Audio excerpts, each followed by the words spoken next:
Hey guys, welcome back to Econ Time with SK. So grab your notebooks, your favorite cup of coffee, and let's get started. So we're back and we will continue with our demand supply analysis. Essentially, remember we were dealing with a case where there was a drought. So let me summarize. In the last video, we had seen that there was a drought in beef producing states, right? And so when this drought was there, what it affected was it first affected the beef market, right? And we had done the analysis where we saw that in the beef market, the supply went down, which means price of beef went up. And ultimately, this meant that quantity demanded for beef actually went down, okay? Focus on the fact that price of beef actually went up. So remember that we did a demand shift factor, which was price of related goods. So when the price of beef goes up, what happens? People are obviously, we've seen this, that quantity demanded of beef is going to go down. And then if people are not buying beef, what are they substituting it with?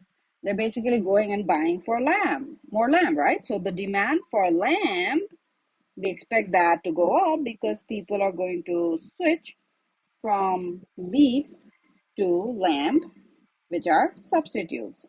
Okay, so this is the shift factor we're going to be dealing with here. All right, so how are we going to be analyzing this, what is happening in the lamb market?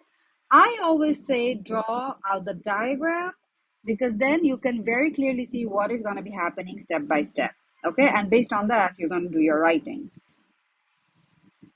So first, remember, we've identified their substitute. So we're going to say that when price of beef goes up, in this case due to the drought, people, and by people we mean consumers, switch to the relatively cheaper lamb, since beef and lamb are substitutes. So this is the intro. So then, if this is happening, essentially what do we mean? We mean that consumers, thus, they buy more lamb at each and every price. So when they buy more lamb at each and every price, this is, remember, this I've taught you, this is just a very long way of saying that, look, the demand for lamb goes up, which means that what happens to the curve? The demand curve for lamb shifts. And so here we are saying that, look, the demand curve is actually shifting outwards. So shifts rightwards from D1 to D2.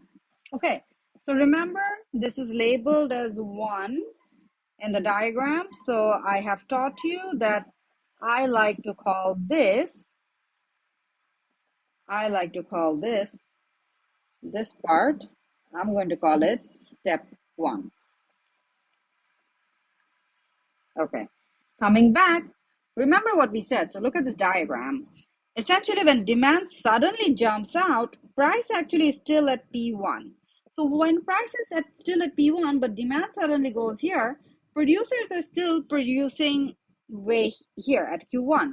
So this gap, this is your excess demand.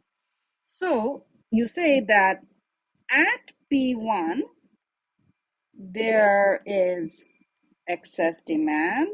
Thus, there is an upward pressure. Remember, whenever there is excess demand, there's upward pressure on prices because people are bidding up the price, right? Everybody's fighting for limited goods. So they're each going and saying, hey, I'm going to pay more. The next guy comes and says, no, I'm going to pay more. Give the good to me. So in that way, they're bidding up the price.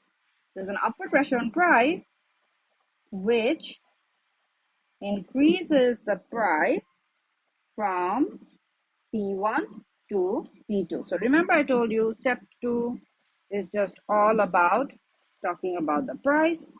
So this is our step 2, which is also shown in this diagram here, right? So when I'm dealing with this price increase, I'm calling this step 2.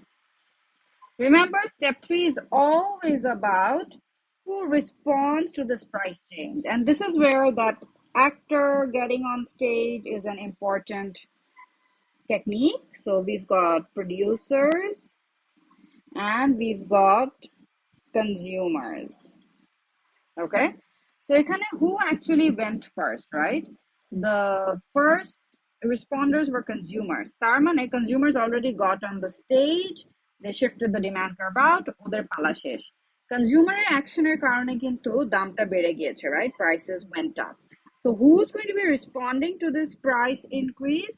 It's gonna be the producers. So step 3 তে আসলে কি হবে? Step 3 হবে seeing this increase in price, producers increase production, and thus, remember, increase in price, when producers are reacting to it, we say that quantity supplied of lamb goes up. So that is why there's now this movement along the curve, and so আমাদের quantity supplied goes up from Q1 to Q2. All right, got it? So that's the whole analysis and how you should be writing it. Okay, so with that, we finished this very short video on how we would have done the analysis in the lamb market because of a drought, which actually first affected the beef market by raising prices. All right, see you in the next video with a brand new example. All right, guys, I shall see you in the next video. Take care. Bye.